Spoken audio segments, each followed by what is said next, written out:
योगी आदित्यनाथ महाराज की, भारत माता की। देखो भाई, ये नाथों की परंपरा। लोग हमको कहते हैं बाबा ने योग दुनिया में पहुंचा दिया। इस योग की परंपरा का सारा श्रेय हमारी नाथ परंपरा को है। आज जो भी योग की विधियां, प्रविधियां, आसन, प्राणायाम, ध्यान, बंध मुद्राएं, साधनाएं और सिद्धियां जो भी है, उसके लिए हमारी नाथ परंपरा में महापुरुषों ने बहुत तपस्या की। और जैसे हमारे पूज्य स्वामी हरिचेतनानंद जी महाराज अभी कह रहे थे, परकाया प्रवेश से लेकर के एक क्षण में इस स्थूल शरीर को, मैं तो बहुत तार्किक समाज से आता हूं, सबको पता है ना, गुरुकुल का पढ़ा हूं, लेकिन शरीर को सूक्ष्म रूप धारण कर लेना, अदृश्य कर देना और फिर इसको व्यक्त कर देना, व्यक्त से अव्यक्त, व्यक्त से मूर्त से अमूर्त, अमूर्त से मूर्त, ऐसी सिद्धियां नाथ परंपरा में है। और उत्तर से लेकर के दक्षिण तक ये जो चुनचुनगिरी मठ के अभी पूज्य स्वामी निर्मलानंद नाथ जी महाराज जी जो यहां से अभी बता रहे थे कि चुनचुनगिरी मठ के पूज्य स्वामी हमारे, जिनका बहुत बड़ा गौरव था और यहां पर वो आ ना सके हैं पहले, लेकिन आज आए। नाथ परंपरा का दक्षिण में बहुत बड़ा मठ है जिसमें लाखों विद्यार्थी पढ़ते हैं। 40-50 हजार तो टीचर है इनके। जोरदार अभिनंदन निर्मलानंद जी महाराज जी का। ये साधारण परंपरा नहीं है। ऐसे बाल गंगाधर नाथ जी महाराज जी की परंपरा से दक्षिण से यहां प्रतिनिधित्व कर रहे हैं। नाथ परंपरा ने बहुत कुछ देश को दिया और योग अध्यात्म की दृष्टि से भी दिया। और नाथ परंपरा में तो योग, राजयोग, हठ योग सब कुछ है। और उसके मूर्त मंत्र रूप हमारे पूज्य योगीनाथ जी आदित्यनाथ योद्धा जी पर। योगी क्या क्या कर सकता है उन्होंने करके दिखा दिया। जब इसका शिलान्यास हो रहा था तब मैं आया था। पूज्य महाराज जी की बहुत इच्छा थी कि बाबा मस्तनाथ जी का मठ ऐसा बने जो अप्रतिम हो। तो आज पूज्य महाराज चांदनाथ जी की आत्मा सच में बहुत प्रसन्न होगी। मठ उसी गौरव में प्रतिष्ठापित हुआ। एक बार जोरदार अभिनंदन उनके संकल्प को और उनके शिष्य हमारे बालकनाथ जी महाराज। बालक हृदय है उनका, अभी शरीर से, आयु से छोटे दिखते होंगे, लेकिन हम व्यक्ति को नहीं देखते, हम एक संस्कृति और परंपरा को देखते हैं। हम गुरु गोरखनाथ जी की परंपरा, गुरु मत्स्यनाथ जी महाराज, पूरे एक मत्स्येंद्रनाथ जी महाराज जी की परंपरा, बाबा मत्स्यनाथ जी की परंपरा, तो उस गुरु परंपरा का एक प्रतिनिधि और प्रतिरूप है पूज्य बालकनाथ जी महाराज। इनके पुरुषार्थ को भी एक बार जोरदार अभिनंदन। उन्होंने जो अपने गुरुओं के संकल्प को पूरा किया है, सैकड़ों करोड़ का ये प्रोजेक्ट हाथ में लेना, मठ और समाधि को इस तरह से जीवंतता के साथ। जो योगी होते हैं वो मरते नहीं, उनकी आत्मा हमको मोक्ष में भी रह करके आशीर्वाद देती है। इसी को चाहे उसको अरदास बोलो, दुआएं बोलो, जैसे कह रहे थे कि अब कोई मन्नत मांगते वो पूरी होती है। यहाँ तो जो पूरा इलाका है वो इस मठ को अपनी श्रद्धा का सबसे बड़ा केंद्र मानता है। और सच में ये बाबा मत्स्यनाथ जी मात्र की एक समाधि नहीं है, ये सनातन का गौरव काल है और वो चारों ओर भारतवर्ष में दिखाई दे रहा है। यहाँ स्थलगोहर में भी, रोहतक से लेकर के, हरियाणा से लेकर के पूरे राष्ट्र में जो सनातन का गौरव है वह अपने आप में हमें आह्लादित करता है। हम धन्य हैं कि हमने भारत भूमि पर जन्म पाया है। हम भगवान रामकृष्ण के वंशज हैं, ऋषिकाओं के वंशज हैं, हम भगवान के अंश हैं, अपने पूर्वजों के वंशधर हैं। और एक बात और भी कह देता हूं, राजनीति में जब कोई व्यक्ति आता तो हर एक के लोग पीछे जाति ढूंढने लगते हैं। नाथ परंपरा हमारी ऐसी है जिसमें सारी जातियों को और भारत की सारी सांस्कृतिक परंपरा का समावेश है। यह है हमारी नाथों की परंपरा। या कोई ब्राह्मण, क्षत्रिय, वैश्य, शूद्र, दलित, आदिवासी, वनवासी, कोई जाति का भेद नहीं। सब वर्ग, संप्रदाय, पंथ, सबका समावेश है इसमें। ज्ञान योग है, भक्ति योग है, कर्म योग है। और हठ योग क्या है? अग्नि सोमात्मकम इदम जगत अकार कीर्ततः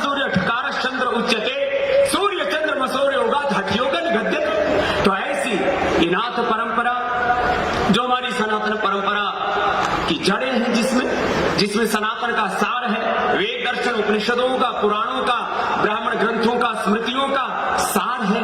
ऐसे सनातन परंपरा का ये गौरवशाली स्थान स्थल अबोहर, और उसमें हमारे इतने श्रद्धेय, इतने पूज्य मनीषी, एक एक का नाम ले तो बहुत लंबी लिस्ट हो जाती है। हमारे इस नाथ परंपरा के उपसभापति पूज्य श्रद्धेय महर्षि नर हरिनाथ जी योगी जी महाराज जी का एक बार बहुत बहुत अभिनंदन है। अभिनंदन है हमारे पूज्य स्वामी धर्मदेव जी महाराज जी का, चिन्मय पांडे जी जो हमारे गायत्री परिवार पूरे देश और विश्व में हमारे गायत्री माता, वेद माता का, हमारी सनातन संस्कृति का एक बहुत बड़ा एक संस्थान है। हमारे पूज्य उसके पूज्य चिन्मय पांडे जी अपने यहाँ पर हैं। हमारे पूज्य स्वामी हरिचेतनानंद जी महाराज जी को आपने सुना, पूज्य ज्ञानानंद जी महाराज जी जो हमारे गीता से लेकर के अपने सनातन संस्कृति का गौरववर्धन पूरे विश्व में कर रहे हैं। पूज्य चिदानंद जी महाराज जो हमारे सनातन का गौरव पूरे विश्व में फैला रहे हैं। ये जो त्रिदंडी स्वामी जी महाराज आए, चिन्नाझर स्वामी जी, ये जो डंडा ले रखा है धर्मदंड है, और इन्होंने स्टैचू ऑफ इक्वलिटी, हमारे रामानुजाचार्य जिन्होंने कोई जाति पंथ का भेद नहीं रखा, हम सब के और सब हमारे पूज्य महाराष्ट्र ने बहुत बड़ा शिष्यकारी किया। एक एक महापुरुष यहाँ वंदनीय, एक बार सबका जोरदार अभिनंदन है यहाँ पर जितने भी महापुरुष। और हमारे संत परंपरा, हमारी नाथ परंपरा के गौरव पूज्य योगी आदित्यनाथ जी महाराज जी और पूज्य बालकनाथ जी महाराज जी, मैं हमारे नाथ परंपरा के ये सूरज और चांद की तरह हठ योग दोनों यहाँ पर है। हकार कीर्तितः सूर्य सकार चंद्र उच्चते यहाँ पर है। और हमारी इस हिंदू सनातन संस्कृति के शिखर पुरोधा पूजनीय श्रद्धेय श्री मोहन भागवत जी का एक बार जोरदार अभिनंदन है। वो हम सबको इस सनातन के गौरव का बोध ही नहीं करवा रहे, उस सनातन धर्म को युग धर्म के रूप में प्रतिष्ठापित करने के लिए अहर्निश पुरुषार्थ करते हैं। एक बहुत त्याग और बलिदान की, सेवा की, साधना की, राष्ट्र धर्म सर्वोपरि की बात बड़ी परंपरा संघ की है, उसका प्रतिनिधित्व कर रहे हैं हमारे आदरणीय श्री रामलाल जी से लेकर के कितने महापुरुष यहाँ पर मंच पर है। इन सब महापुरुषों को वंदन करता हूँ। मैं सुबह 3:30 बजे उठ जाता हूँ, अपनी योग साधना करके पुणी 5 बजे रोज 4-5 किलोमीटर दौड़ता हूँ। मेरा इरादा है कि मैं 80 साल तक, 100 साल तक दौड़ता रहूं और 150 साल तक भारत माता की सेवा करूं। मैं चाहता हूं कि 100 साल तक कोई बूढ़ा ना हो। मुझसे लोग पूछते बाबा उम्र कितनी हो गई, मैंने कहा 55 के बाद अब 55 में पहुंच गए। लेकिन ऐसा लगता है कि अभी बायोलॉजिकल एज तो 25 जैसी है, तो आप लोग भी ऐसे ही रहो, योग करो, कर्मयोग करो। 18 घंटा जिस दिन ये देश पुरुषार्थ करना शुरू कर देगा, उस दिन भारत विश्व का सिरमौर बन जाएगा और सनातन धर्म का गौरव पूरी दुनिया में छाएगा। भारत विश्व की सबसे बड़ी आर्थिक, आध्यात्मिक, सांस्कृतिक, सामाजिक, सामरिक महाशक्ति बने पूरी दुनिया में। कहीं युद्धों का दौर चल रहा है, कहीं आपसी संघर्ष चल रहे हैं, इजराइल और हमास से लेकर के यूक्रेन और रशिया से लेकर के, और कभी भी पूरी दुनिया में तीसरे विश्व युद्ध का शंखनाद हो सकता है। लेकिन भारत वो देश है जिसने दुनिया को युद्ध नहीं, पूरी दुनिया को योग दिया जोड़ा, पूरी दुनिया को, अभी भी पूरी दुनिया को भारत से बहुत बड़ी प्रेरणा मिलनी है। और उसमें हम सबको ऋषियों के सच्चे वंशधरों के रूप में अपने अपने कर्तव्यों का निर्वहन करते हुए और एक परम वैभवशाली भारत कैसा बनाना है, उस संकल्प के लिए आप यहाँ पर आए हैं। अपनी सनातन की गौरव की प्रतिष्ठा यहाँ पर देख करके पूज्य चांदनाथ जी महाराज जी की प्रतिमा का आज अनावरण हुआ और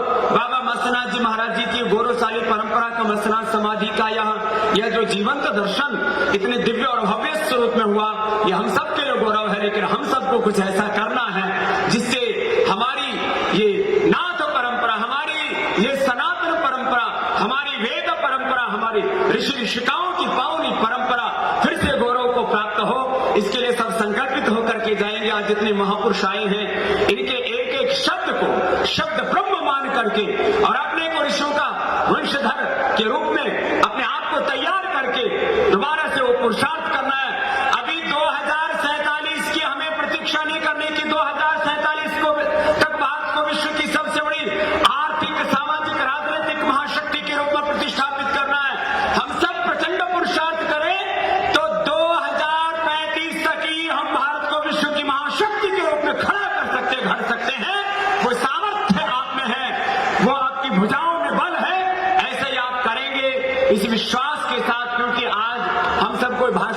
नहीं आए, या तो कह दिया गया, इसलिए हम मंच से थोड़ा प्रबोधन दे रहे हैं। इतने संत महापुरुष हमारी नाथ परंपरा कितनी गौरवशाली, हजारों हमारे नाथ परंपरा के इतने महापुरुष यहाँ पर बैठे हैं, मंच के नीचे भी हैं, मंच के ऊपर भी हैं। और मात्र नाथ परंपरा नहीं, भारत की सारी सांस्कृतिक परंपरा को, सांस्कृतिक साम्राज्य कैसा होता है, जैसे हमारे पूज्य हरि चेतनानंद जी महाराज जी अभी यहाँ से कह रहे थे, आर्थिक और राजनीतिक साम्राज्य बनते बिगड़ते रहते हैं। यदि कोई सच्चा साम्राज्य है तो वह सांस्कृतिक साम्राज्य, और सांस्कृतिक साम्राज्य की जड़ें इस स्थल अभोर से जुड़ी हुई है। ऐसे हमारी ये पावनी परंपरा का मठ, हमारा मत्स्यनाथ बाबा जी का मठ है। हमारी एक तरफ उधर उत्तर भारत में, सुदूर उत्तर में, उधर नेपाल से सटता हुआ पूरा नेपाल भी नाथ परंपरा को बहुत गौरव देता। वहां का राजा भी वहां आकर के प्रणाम किया करता था। ऐसे गोरख पीठाधीश्वर हमारे पूज्य योगी चानन जी महाराज जी हैं। जैसे उन्होंने, मैंने हमारे योगी आदित्यनाथ जी महाराज जी के गुरु जी को भी देखा है, उनके भी सेवा का, उनके दर्शन का सौभाग्य हमको मिला। अब हमारे दो नाथ एक साथ हैं। अब जब इतने बड़े बड़े नाथ हमारे साथ हैं तो भारत अनाथ कैसे हो सकता है?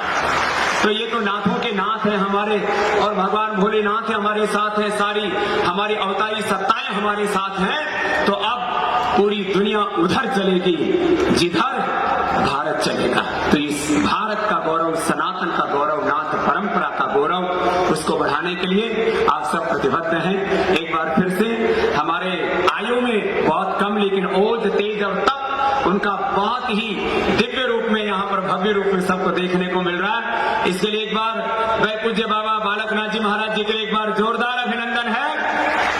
और उनके ऐसे वो तेजस्वी, यशस्वी, वर्चस्वी होकर के पूज्य महाराज श्री के इस पूरे मठ के नाथ परंपरा के गौरव को बढ़ाते रहे। आप सब इतने बड़े बड़े महापुरुष एक बालक को यहाँ पर आशीर्वाद देने आए, उनका नाम ही बालक है। और सच में इतनी विनम्रता, इतना, और विनम्रता के साथ वीरता, शौर्य और पराक्रम भी उनमें है। उसकी, उनकी इस पूरी तेजस्विता को प्रणाम करते हुए, हमारे योगी आदित्यनाथ जी की पूरी साधना को, उनके तप को, पुरुषार्थ को प्रणाम करते हुए, और मोहन भागवत जी ने आकर के आज सबको बहुत गौरवान्वित किया। कल हमारे भाई अमित जी भी आए, इतने महापुरुष एक साथ यहाँ पर आए हैं सबके, क्योंकि पूज्य चांदनाथ जी महाराज जी इनका हाथ पकड़ा करके हमको गए थे। मैं पिछली बार जब आया था तब उनको यहाँ उन्होंने अपना उत्तराधिकारी बनाया, तो कुछ लोग कुछ बातें बेकार की कर रहे थे, बोले जो है कैसे ये उत्तराधिकारी बनेंगे। मैंने कहा तो भगवान का विधान है, तुम कौन होते हो? उस दिन तो भाई वर्षा तो हो रही थी, तब भी भगवान का आशीर्वाद था, और अभी भी भगवान का आशीर्वाद खूब बरस रहा है। तो एक बार बहुत बहुत अभिनंदन